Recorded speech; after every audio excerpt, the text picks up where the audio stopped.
Working with the Nigerian government to end the genocide is like working with the Third Reich to end the Holocaust. Okay, I'm about to introduce a hero. His name is Mike Arnold. He's made 16 trips to Nigeria, some under level 4 do not travel warnings. He founded the Africa Arise International, which today runs schools for more than 600 displaced children in the camps that the Nigerian government says doesn't exist. He's a former mayor of Blanco, Texas. And he is the author of Epicenter, Nigeria, Radical Islam and the War for Global Order, a #1 bestseller on Amazon. Mike. Thank you so much. Everything I'm about to say is factual, so I have 19 pages of references. If anybody wants to question anything I say, it's right here, because some of it might be shocking. Nigeria, the 6th largest nation on earth, on track to be the 3rd largest by 2050. Top 5 OPEC, $1 trillion in minerals, a cultural powerhouse. Nigerians are among the most educated and wealthy in the United States, and they do it with integrity, sharing the values that made America great. Last year, General Michael Langley, AFRICOM, declared the region anchored by northern Nigeria as the epicenter of global terror. ISIS, Al-Qaeda, others call it home. Their stated ambition, full Sharia across Nigeria, and then a global jihad launch pad. The recent Old Dominion shooter was radicalized in Nigeria. Two scenarios. America's greatest African ally, innovative, peaceful, and prosperous, or the greatest security threat of the next generation, a Sharia exporting giant. A little bit of history. In 1804, Usman Dan Fodio waged a jihad and founded the Sokoto Caliphate, Africa's largest pre-colonial empire. Beheading, raping, destruction, displacement, 2 million slaves at its peak. This caliphate has never ended. That's North Nigeria. The British found 2 worlds, brutal Sharia North and vibrant, friendly South. They kept the caliphate intact as enforcers, indirect rule they called it, then merged the two in 1914. The South declared independence in 1967, Biafra. The civil war that followed, the British backed the North, which blockaded the South, shot down Red Cross planes. Up to 3 million, mostly children, starved to death. The South fell in 1970. Since then, power has stayed in the North by design, the caliphate. The current constitution, imposed by northern military dictator, mentions Sharia in Islamic terms 165 times. Christianity, 0. At least $9 billion a year in blood minerals are looted mainly by China, paying jihadis and corrupting military and political officials. It was President Goodluck Jonathan in his living room that leaned in and informed me about that. I know a lot of people there. I've been there a lot. Most of this is firsthand. Some key people that have been involved in this. Barack Obama unleashed the current genocide. In 2010, my first trip, Nigeria had an accidental Christian president, good luck Jonathan.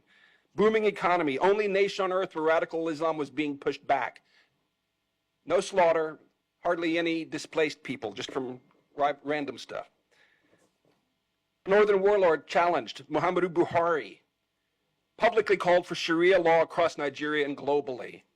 Boko Haram chose him to mediate with the government. Tinubu helped get him in office, the current president. David Axelrod was his campaign advisor. Obama blocked U.S. counterterrorism support to Jonathan, blocked other nations from helping. Jihadists flooded in from North Africa, villages massacred, millions displaced, raped, enslaved, kidnapped, churches burned. Buhari ran on ending the insecurity. It only got worse. Another person, the Sultan of Sokoto. He's like Pope and King to 108 million Muslims. Dan Fodio's 20th generation successor. He was a Nigerian general deployed to Pakistan and Afghanistan during the war on terror when we captured Nigerian fighters alongside Al-Qaeda and the Taliban. He returned and assumed the throne in 2006, and international terror tactics and organizations appeared soon after. He has never decreed an end to the killing or mineral looting in his domain, but he's called social media a terror organization. In 2025, he publicly supported the push for Sharia in traditionally Christian southern states. President Bola Tinubu, if that's his real name. In 1993, he forfeited $460,000 to a federal court in Chicago and fled the United States. That was proceeds from a heroin trafficking ring, which, by the way, heroin funds 37% of jihad around the world.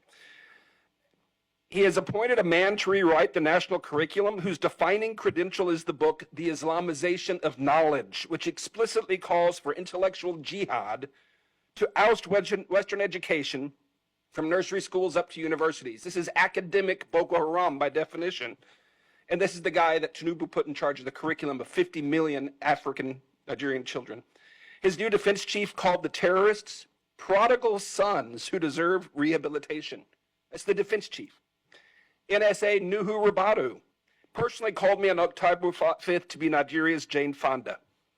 It is documented he armed Miyeti Allah, the Fulani militia chaired by the Sultan and named in HR 7457 for potential FDO organization. He has publicly called the terrorists brothers. Mossad Bulus, Trump's senior advisor for Africa and the Middle East, holds multiple citizenships, including Nigerian, lived in Lagos for decades. He parrots verbatim talking points of terror-linked northern imams. He is CEO of his family company, which currently profits from multi-billion-dollar no-bid contracts issued by the Tinubu administration, issued to his business partner. He sells the heavy equipment to build the no-bid billion-dollar, $13 billion in projects. This is Trump's senior advisor. He's also Tiffany Trump's father-in-law.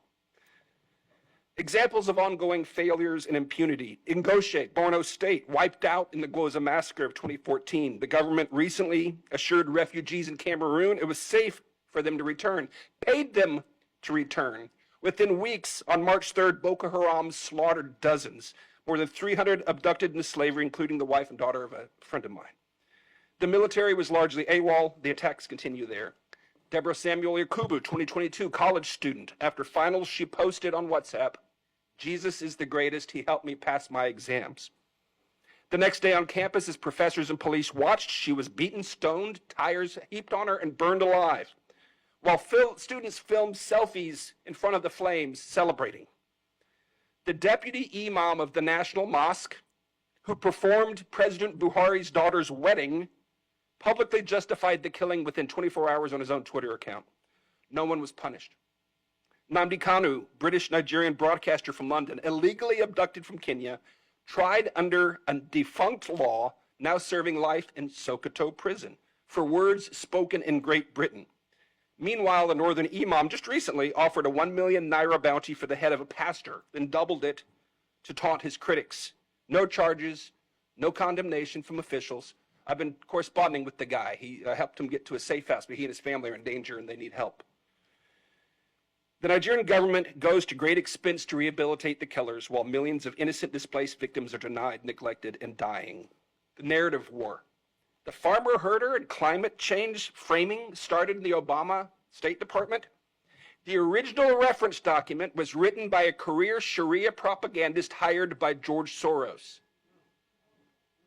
At least $10 million confirmed U.S. lobbying contracts are now running. Former Trump administration officials, Nigerian government lobbyists, northern imams, foreign agents, conflicted advisors, and now even Russian state television are among those working to shield this regime from accountability.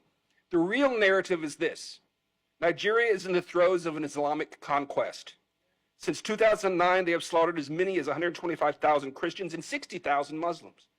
This is not simply a religious freedom issue. This is national and global security.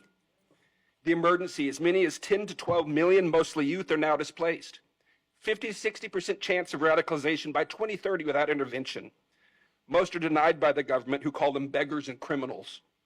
Without intervention, this could yield 5 to 6 million more jihadists over the next 5 to 6 years. Intervention is not hard. The international community has the money and the mandate to help if the displaced are simply recognized. In 2015, the UNHCR documented multiple displacement camps in Abuja. Today, they deny those camps exist. I have run schools in those same camps since 2020. They do exist.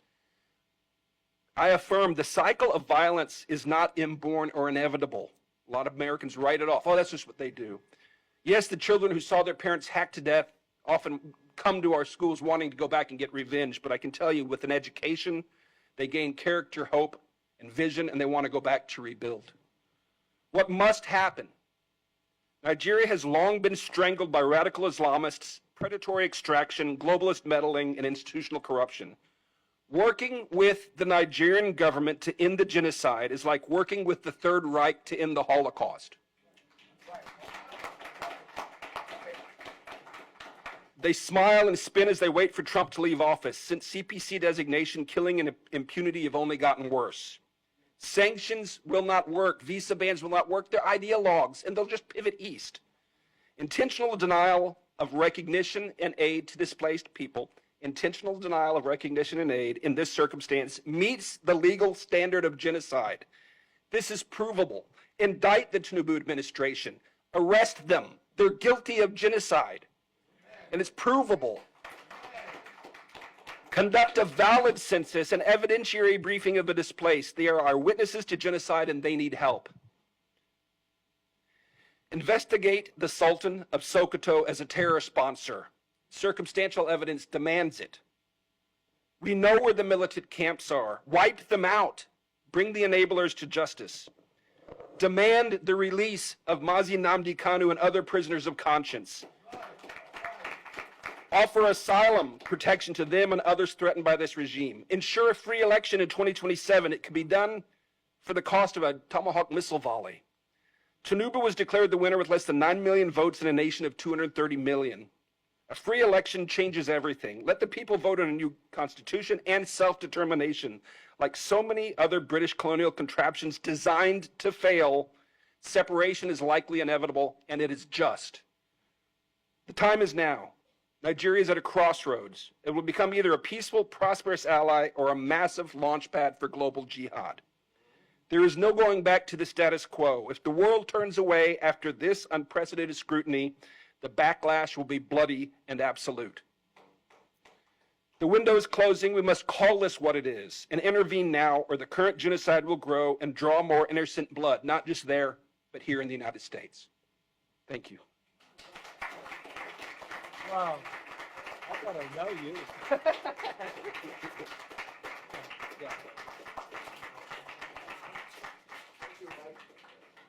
Mike, thank you. Wow. Prophet don't whisper, prophet must roar.